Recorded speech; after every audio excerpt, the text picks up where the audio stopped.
Good evening. My name is Parisa Fatehi-Weeks. As many of you know by now, Public Advocates' mission is twofold. Yes, we want to achieve tangible legal and policy victories, but we also strive to support the development of high-capacity, mobilized communities who develop their own power to win and sustain social justice in California.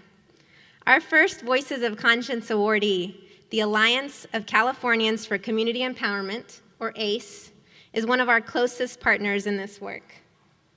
They are our longtime partners in the fight for education equity across the state, including the coalition Parents and Students for Great Schools.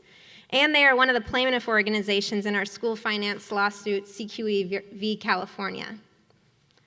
We also work closely with ACE in pursuit of transportation justice, such as the launch of a bus rider-led organization in Oakland now called ACE Riders for Transit Justice.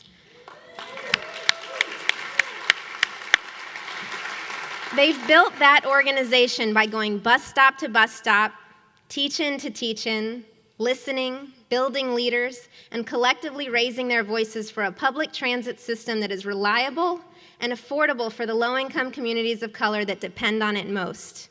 And they're also our partner and a leader in the Six Winds Network, a coalition working together across sectors to ensure that climate-based planning for sustainable communities serves all Bay Area residents, not just the most affluent.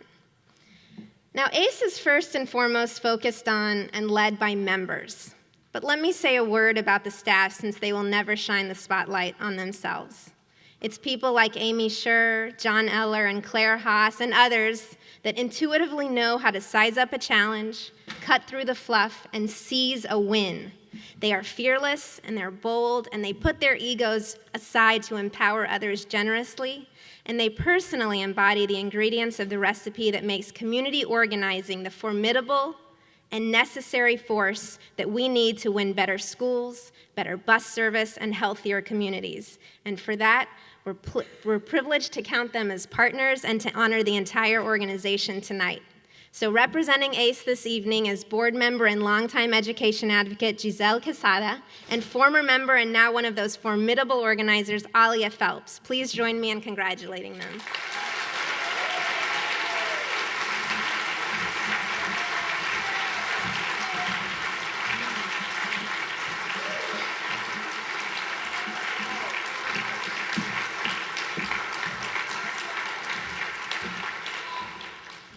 I just want to start by saying thank you to Public Advocates for honoring us. We love working with you guys too. You're so awesome. So again, my name is Alia Phelps, and a couple of years ago, I was just a regular, everyday bus rider until one day an ACE organizer approached me about how bad the service was and asked if I wanted to join a group of bus riders that felt the same way I did. So of course I said yes. I mean, who's ever heard of a group like that, right? So I ended up in a room with a small group of riders, helping lead the meetings, and talking about how high the fares are and the long waits, and actually figuring out where we wanted to begin. And before I knew it, we were shutting down AC Transit board meetings with 100 riders. So... So yeah, we got some things accomplished there, like changing their approach on the fare policy and having them take the extra step to making Clipper more accessible. So, but soon we learned that there were bigger fish to fry, the MTC. This is the Metropolitan Transportation Commission, who not only funds AC Transit, but all the transit agencies in the region. This is where we started working with public advocates more closely, who were already talking to the working on the MTC.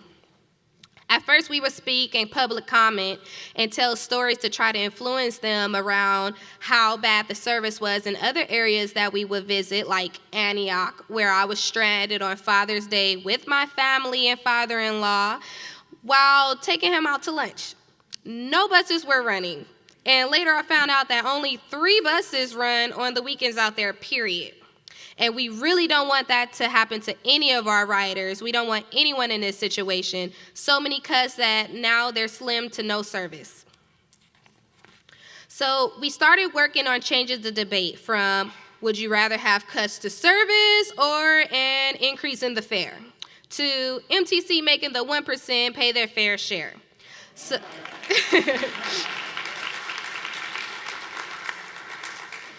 so now we have hundreds of riders taking action, doing teach-ins, occupying MTC's lobby, and getting thousands of calls to Steve Heminger, the head of the MTC, from everyday bus riders about how they're affected by the cuts and how much we need it improved.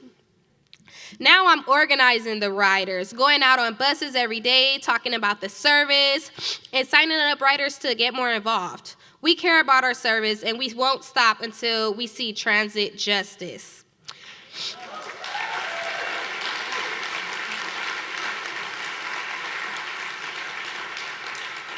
So thank you again for honoring us. You all are great allies and really key to our fight, and we look forward to continuing the fight together.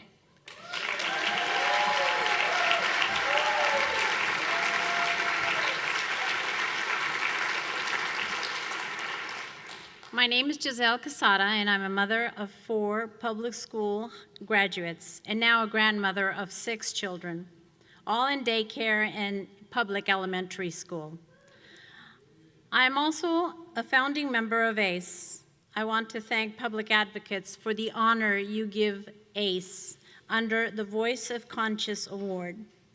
I want to return the honor, excuse me, a little nervous.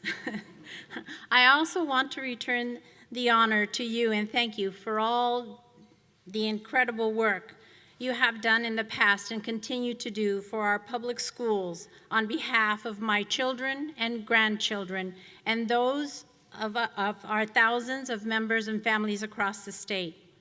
My first connection with public advocates was in support of the Williams lawsuit, a critical advocacy piece to guarantee California public school students the basic tools to achieve their fundamental right to an education under California Constitution.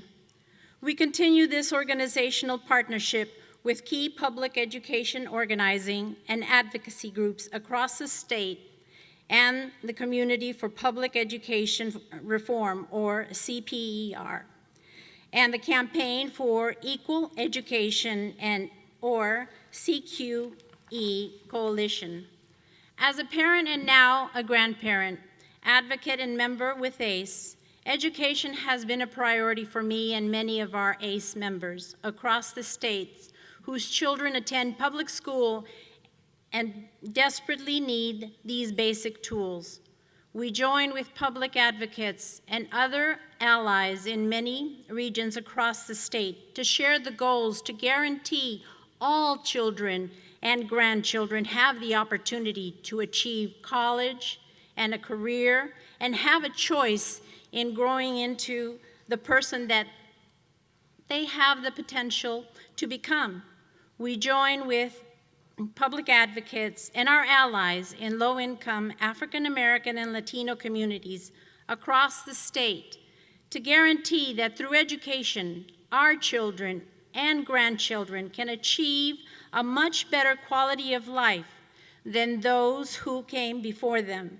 Without education, our children and our grandchildren will be forced into fewer and fewer available low wages, low skills, no health care, and long hours. They will face daily challenges and stress to provide for their families. In the last decade, our members have seen public education become one that is putting our children into fail.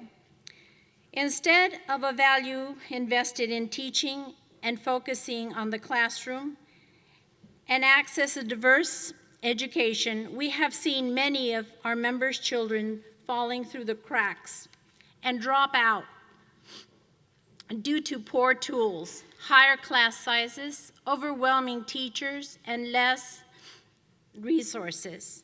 But together, through community and parent organizing that we do, and the experts in advocacy that Public Advocates does, we can give our children and our grandchildren a new hope and a new opportunity.